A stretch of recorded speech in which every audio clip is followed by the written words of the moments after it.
warahmatullahi wabarakatuh. Waalaikumsalam. Waalaikumsalam. Bapak Ibu kepala sekolah sangat berdoa. Hari ini kita akan memulai satu kegiatan di agenda kita bulan Juni 2024. Ada beberapa hal yang nanti akan kita bahas sebagai peningkatan kompetensi kinerja kita sebagai kepala sekolah. Mari kita awali dengan bersama-sama kita berdoa menurut keyakinan masing-masing. Berdoa dimulai.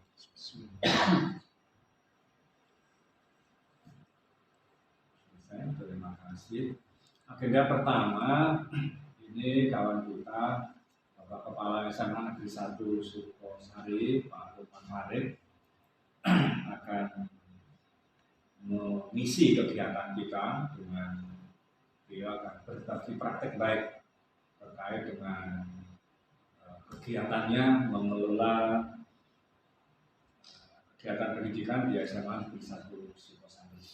Monggo Pak Lukman, silakan. Terima kasih. Assalamualaikum warahmatullahi wabarakatuh. Waalaikumsalam.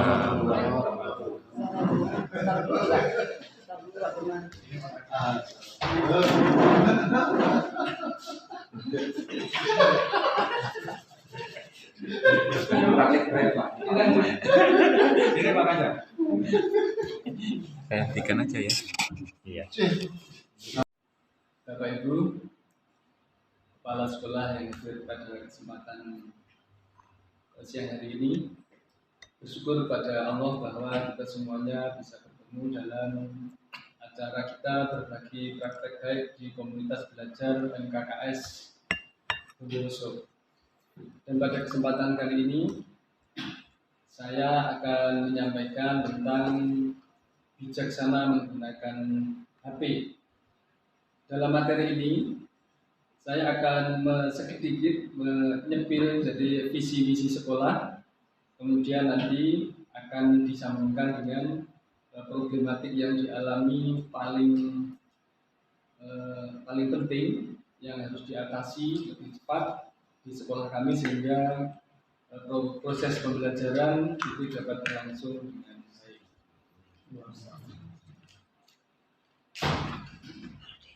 Yang pertama, saya sampaikan visi misi dulu secara singkat, yaitu visi SMA Negeri 1 Sukosari seperti itu. Kemudian mengenai tentang yang akan kita bahas yaitu bijaksana menggunakan HP, yaitu upaya dari tantangan terbesar sekolah kami, yaitu meningkatkan ketertiban masuk kelas, di mana ketertiban masuk kelas di awal pelajaran di sekolah kami itu mencapai terlambatnya di atas 50% setiap hari. Jadi masuk jam 7 ternyata ketika jam 7 bel itu yang datang itu belum ada 50%. Dan itu sudah terjadi selama bertahun-tahun. Kami sudah menanyakan kepada siswa semua dan menjawab ini sudah berlangsung lama dan semua cara sudah dilakukan tetapi masih belum berhasil. Latar belakangnya SMA Sukosari terletak di pinggiran 25 kilo dari kota dengan jumlah murid 278, 22 guru dan 13 tenaga pendidikan. Kemudian tantangan sekolah kami itu adalah rata-rata pendidikan orang tua rendah, usia pernikahan dini, keluarga kurang harmonis, sehingga secara intelektual, argumentasi dan teknologi kalah dengan anak-anak mereka. Tantangan yang lain yang belum adanya sinergitas kelembagaan sekolah dengan lembaga lain yang tersedia di lingkungan seperti desa, KUA, puskesmas, kecamatan, koramil, polsek, lembaga kemasyarakatan yang lain. Oleh karena itu, dari masing-masing pihak perlu dikolaborasikan untuk mencari solusi dan tantangan yang dimiliki oleh sekolah kami. Bapak Ibu yang kami hormati, untuk menyelesaikan keterlambatan ini ada beberapa aksi yang sudah kita lakukan di awal, yaitu membagi 278 murid itu ke dalam 3 kelompok. Jadi dibagi 3, yang 20% itu adalah murid-murid yang super aktif, bagus. Jadi mereka itu disiplin, datang pagi, kemudian tidak perlu diingatkan tentang ketertiban, mereka sudah bagus, belajarnya sudah bagus. Yang 20% lagi itu sebaliknya. Jadi 20%-nya lagi itu adalah mereka-mereka yang super, mungkin yang negatif. Jadi tingkat keinginan motivasi untuk belajar rendah, kemudian ketertibannya juga rendah. Yang 60% itu rata-rata, jadi ya kadang baik, kadang buruk, tergantung 20% ini dominan yang mana. Kalau yang dominan yang super negatif, tentu yang 60% ini nanti robohnya ke yang tidak tertib ini. Nah inilah yang sedang kita cari solusinya untuk yang 20% ini. Sudah dilaksanakan asesmen awal, kita lakukan bersama dengan Waka, 28 murid yang sangat sering terlambat dan tidak tertib. Kemudian ditemukan sebagian besar itu ditanya, mengapa mereka ini terlambat? Ternyata yang alasan awal itu mereka itu disebutkan katanya membantu orang tua, membantu molong kopi, kemudian membantu kerja di pasar. Ternyata kita temukan fakta lain. Ternyata mereka itu kenapa terlambat itu tidurnya kemalaman. Setelah ditanya itu rata-rata siswa ini tidurnya jam berapa? Ternyata tidurnya itu di atas jam 3 rata-rata. Jadi ada yang jam 4, ada yang tidak tidur langsung berangkat ke sekolah. Dan problem itu saya kira nanti akan dialami oleh Bapak Ibu sekalian, Bapak Ibu KS sekalian. Ternyata mengapa mereka itu tidurnya kok bisa malam seperti itu? Tidur melek mereka itu di mana? Ternyata jawabannya adalah sebagian besar itu di kamar. Dengan siapa? Ada yang dengan temannya, kebanyakan mayoritas sendiri. Apa yang dilakukan? Ternyata main HP. Yang dilakukan ternyata bermain HP itu, Bapak Ibu sekalian. Apakah orang tuanya mengerti? Ternyata katanya tidak mengerti. Sebagian besar mengatakan tidak mengerti. Ada yang mengerti tapi membiarkannya karena dianggapnya anak-anak ini belajar. Kemudian setelah mengetahui bahwa problem terbesar yang dilakukan mereka itu adalah bermain HP, mereka ditanya, kira-kira untuk menghentikannya ini bagaimana? Mereka tidak memiliki solusi. Bisakah misalnya jam 10 itu HP-nya dikumpulkan? Sebagian mereka menjawab tidak mau, tidak bisa. Nah, setelah itu persoalan berhenti itu, kemudian kita undang wali muridnya. Besoknya kita undang wali muridnya, 28 itu yang datang 18. Dan orang tua yang datang itu juga memiliki 3 pandangan ketika ditanya itu. Jadi ada jenis orang tua itu yang pertama, orang tua yang tidak bisa mengatasi itu. Ada orang tua yang tidak bisa mengatasi anaknya dan membela anaknya. Ada yang kedua, ya, orang tua yang tidak bisa mengatasi anaknya tapi tidak membela orang tua, tidak membela anaknya. Nah, solusinya itu nanti menjadi beda. Jadi untuk orang tua yang anaknya itu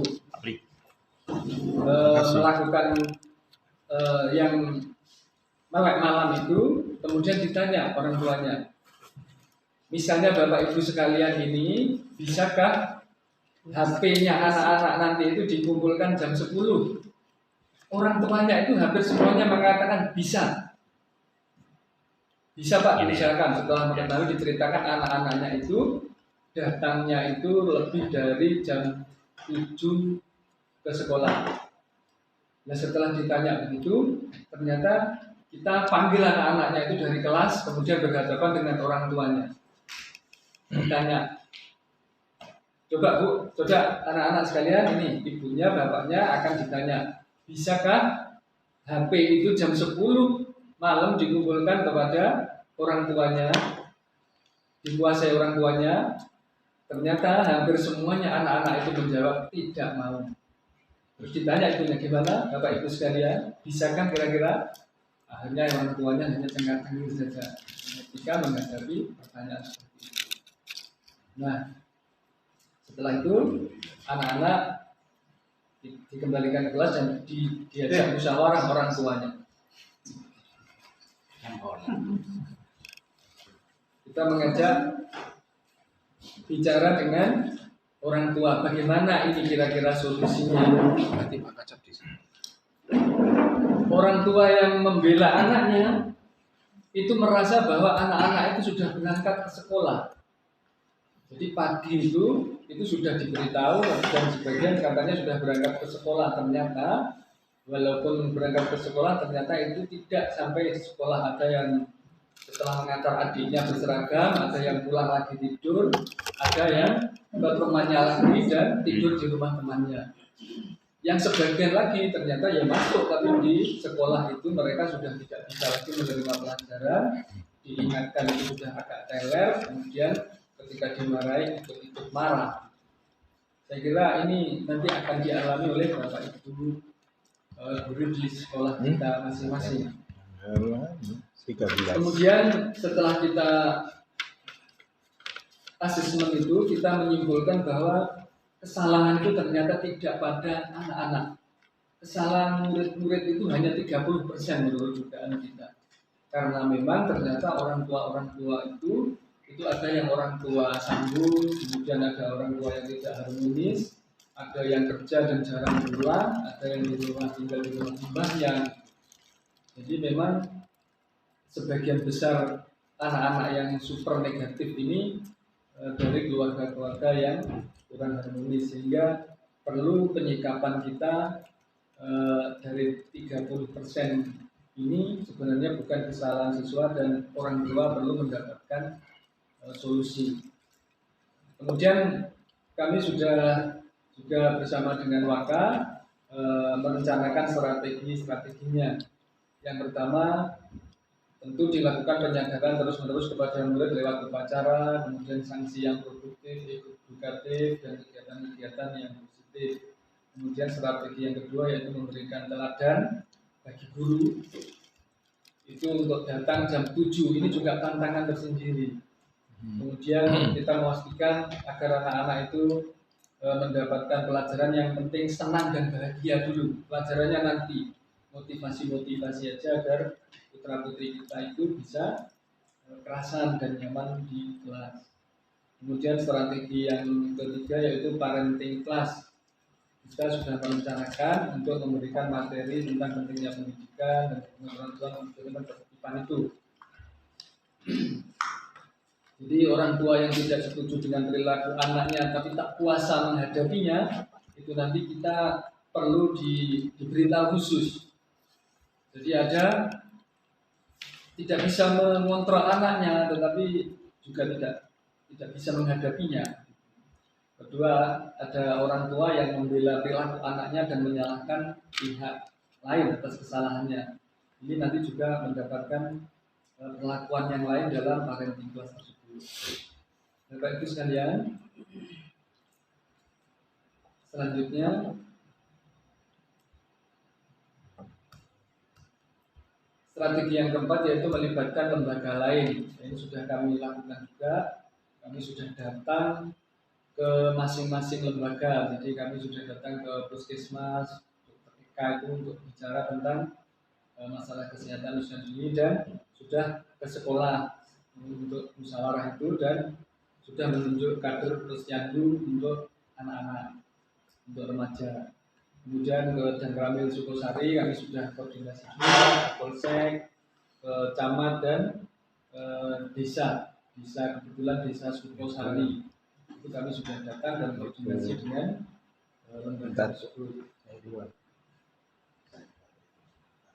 Jadi ini dokumentasi kami ketika menghadirkan rapat dengan Waka, kemudian ini dengan wali murid.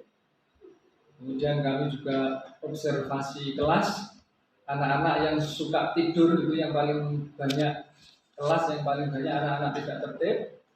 Kemudian kami juga koordinasi dengan komite, ini ketua dan sekretaris komite, kemudian dengan Pak Camat dan sekcamnya, kemudian dengan Dr. Eka itu, dengan Pak dan Ramil itu, dengan sekdes, dan ini kami melibatkan juga alumni yang punya Sky Cafe yang di atas itu ternyata nilai alumni yang juga kami mintai pendapat karena dia dulu mantan ketua OSIS untuk memberikan motivasi kepada jadinya.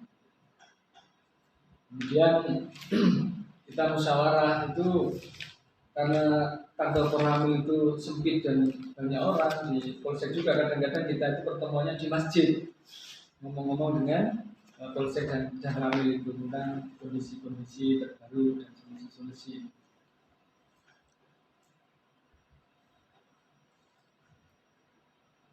Saya kira itu Bapak Ibu sekalian sebagai pendahuluan. Mohon kalau ada masukan. Ya, Pak. Ya. Terima kasih. Satu pencerahan dari Pak Lukman terkait dengan manajemen ini penggunaan mobil, peningkatan kualitas siswa di SMA. Ada respon mesti dari Bapak Ibu sekalian terkait yang disampaikan tadi. Kalau menurut saya ya luar biasa.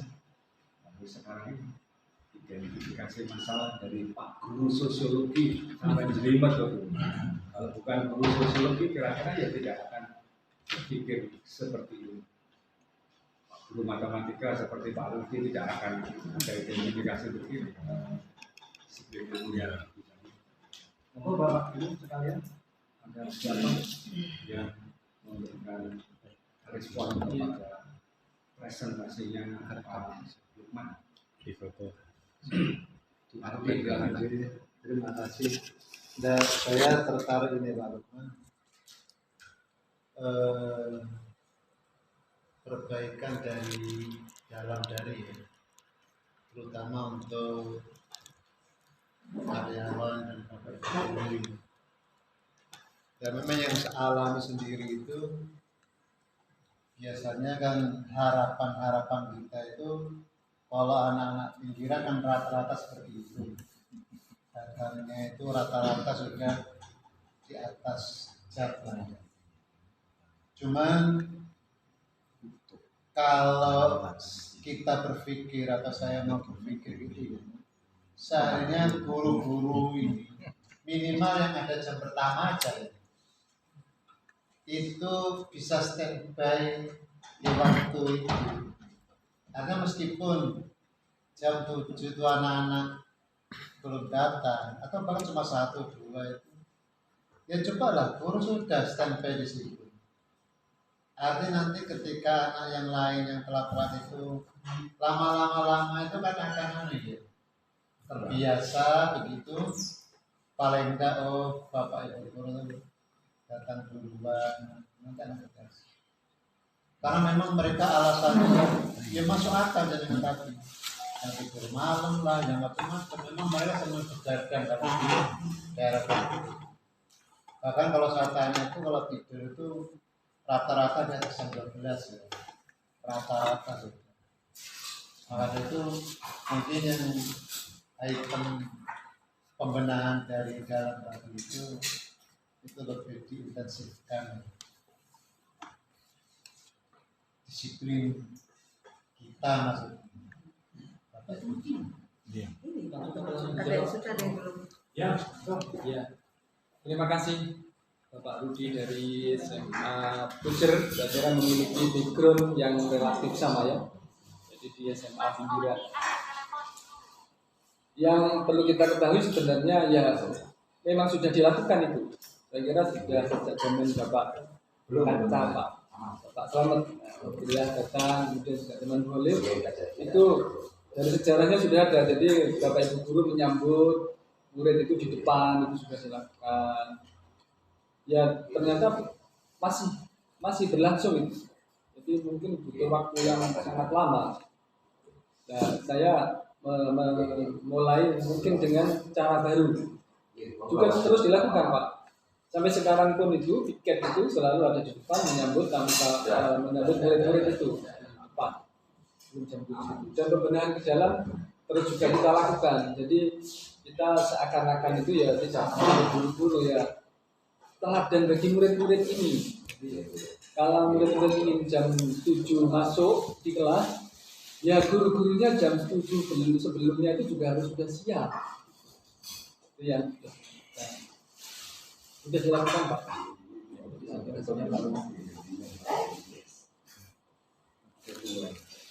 Cuma tadi sudah memberikan ancer-ancer angka-angka presentase dari penelitian yang rata-rata dari penelitian yang dilakukan lalu dari rencana proses kemudian hasil ada sudah bergerak prediksi atau semacam yang diyakini setelah dilakoni itu maka ada peningkatan harapan menjadi lebih baik sekian persen itu satu. Ya, yang kedua beberapa teman itu kadang menyampaikan yang sekolah di pinggir pokoknya sekolah karena masih organisasi bantu orang tua terlambat kan tidak apa-apa daripada tidak sekolah. ya, Ada betul ya. jadi konsep itu diadaptasi bagaimana di konteksnya Pak Lukman. Ada dua itu. Jadi yang pertama Jadi ini untuk nambah wawasan. Oh iya, bukan mau uji skripsi ini sampai. yang sudah juga ya Pak. Ya, mungkin Ya, terima kasih. Jadi dengan waktu itu ketika sudah disampaikan nggak punya cara lagi. Bagaimana agar jam 7 itu masuk kelas? Saya tawarkan, apa kita masuk jam 7:30 saja? Seperti SMK Kelabang ya, masuk jam 7:30. Mungkin mengurangi. Tapi hampir semua di rapat guru itu tidak sepakat. Jangan Pak, kalau 7:30 datangnya jam 8:30. Itu yang pertama, jadi tetap jam 7. Kemudian anggapan bahwa anak-anak itu masuk pagi itu ternyata ada alasan-alasan yang sifatnya itu sifatnya itu bantu keluarga pulang punggung gitu, yang katanya bantu keluarga, ternyata persentasenya sangat sedikit Pak, hanya 2 yang dia bantu di pasar dan ngantarkan adiknya. Yang lainnya itu ternyata kami temukan HP Pak penyakitnya. Jadi menurut saya yang narkoba sekarang itu ya HP itu sudah. Mengapa mereka itu tidur jam 12 lebih? Dan ini saya kira mungkin di semua sekolah saya rasa HP. Jadi berangkat ke sekolah itu dia belum tidur, masih mau teruskan, dan kalau sudah di sekolah udah ini sebagian besar. Nah ini, jadi yang kami temukan dan kami sudah sampaikan kepada Waka dan di rapat guru sudah saya sampaikan, jika nanti kita temukan anak-anak yang menjadi tulang punggung keluarga, kita akan beri dispensasi khusus. Jadi silahkan mereka yang mau misalnya ngirim sayur ke Surabaya itu tidak apa-apa, asalkan nanti kita minta fotonya dan kemudian kita beri tugas dan diselesaikan. Jadi yang hambatan-hambatan yang sifatnya itu untuk kebutuhan-kebutuhan yang sifatnya primer nanti kita akan beri dispensasi. melayani murid sesuai kebutuhannya. Ya. Dan sudah ada, jadi sudah ada 2 yang sudah izin begitu. Jadi kalau hari apa gitu izin ke Surabaya ngirim, tidak apa-apa asalkan kirimkan foto tugasmu yang paling berat dalam pekerjaan itu dan tugas sekolahnya, nanti silahkan. Cukup dah. Ada Cukup. Bisa kan dikirim ke PNS juga kan? Ya, cukup. Terima kasih Kirim ke pengawas. sekalian. Mudah-mudahan apa yang sudah saya sampaikan ini juga bisa menjadi inspirasi bagi kita semua. Saya kira tidak hanya di sekolah yang pinggiran tentang penyakit HP ini, tapi menjadi penyakit murid di semua sekolah.